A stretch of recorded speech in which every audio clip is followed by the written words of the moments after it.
ರಾಜ್ಯದ ಎಲ್ಲೆಡೆ ರೈತರ ಸಾವು. ನಿಜಕ್ಕೂ ಇಂತಹ ಸಂಗತಿ ನಡೆದಿರುವುದು ಇದೇ ಮೊದಲಲ್ಲ. ಇಂತಹ ಸಂಗತಿಗಳು ಪದೇ ಪದೇ ರಾಜ್ಯದೆಲ್ಲೆಡೆ ನಡೀತಾ ಇದೆ.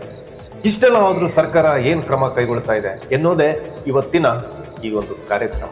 ನಿಜಕ್ಕೂ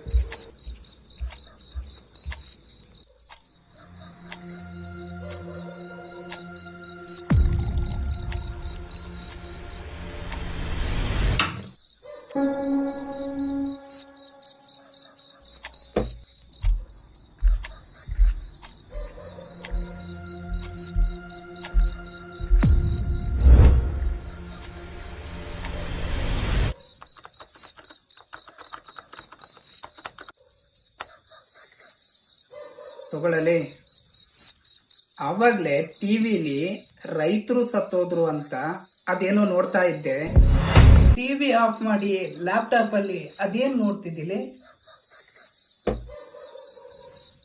ಇಲ್ಲಿ ನೋಡು, ಭಾರತದಲ್ಲಿ ರಾಷ್ಟ್ರೀಯ ಅಪರಾಧ ದಾಖಲೆಗಳ ಪ್ರಕಾರ ಇತ್ತೀಚಿನ ಅಂಕಿಅಂಶಗಳ ಪ್ರಕಾರ ವಾರ್ಷಿಕವಾಗಿ ಸುಮಾರು 10,000ಕ್ಕೂ ಹೆಚ್ಚು ರೈತರು ಆತ್ಮಹತ್ಯೆಯಿಂದ ಸಾವನ್ನಪ್ಪಿದ್ದಾರೆ.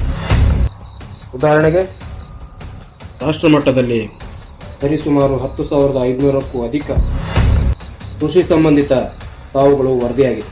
ಅಯ್ಯೋ, ಇದು ಹಳೆ ಸುದ್ದಿ ಬಿಡ್ಲೆ. ನೆಗೆಟಿವ್ ಬಿಟ್ಟು ಪಾಸಿಟಿವ್ ಥಿಂಕ್ ಮಾಡೋ. ನಾನು ಹೇಳ್ತಿರೋದು ದೇಶದ ಕತೆ ಅಷ್ಟೇ ಅಲ್ಲ, ರಾಜ್ಯದಲ್ಲೂ ಸಹ ಸಾಲದ ಹೊರೆ ಮತ್ತು ಬೆಳೆ ಹಾನಿಯಿಂದಾಗಿ ಪ್ರತಿ ವರ್ಷ 100 ರೈತರು ಆತ್ಮಹತ್ಯೆಗೆ ಶರಣಾಗ್ತಿದ್ದಾರೆ. ಉದಾಹರಣೆಗೆ ಸುಮಾರು 1.5 ವರ್ಷ ಅವಧಿಯಲ್ಲಿ 900ಕ್ಕೂ ಹೆಚ್ಚು ಪ್ರಕರಣಗಳು ವರದಿಯಾಗಿದೆ. ಅಂದ್ರೆ ನಮ್ಮ ರೈತರ ಜೀವಕ್ಕೆ ಬೆಲೆನೇ ಇಲ್ವಾ? ನಾನು ರೈತರ ಜೀವಕ್ಕೆ ಬೆಲೆ ಇಲ್ಲ ಅಂತ ಹೇಳ್ತಾ ಇಲ್ಲ ಕಣೋ. ನನ್ನಿಂದ ನಿನ್ನಿಂದ ಏನ್ ಮಾಡೋಕ್ ಸಾಧ್ಯ? ಅದೇನಿದ್ರು ಸರ್ಕಾರ ಮಾಡ್ಬೇಕು. ಅಂದ್ರೆ ನನ್ನೊಬ್ಬನಿಂದ ಏನು ಮಾಡೋಕ್ ಸಾಧ್ಯ ಇಲ್ಲ ಅಂತೀಯ?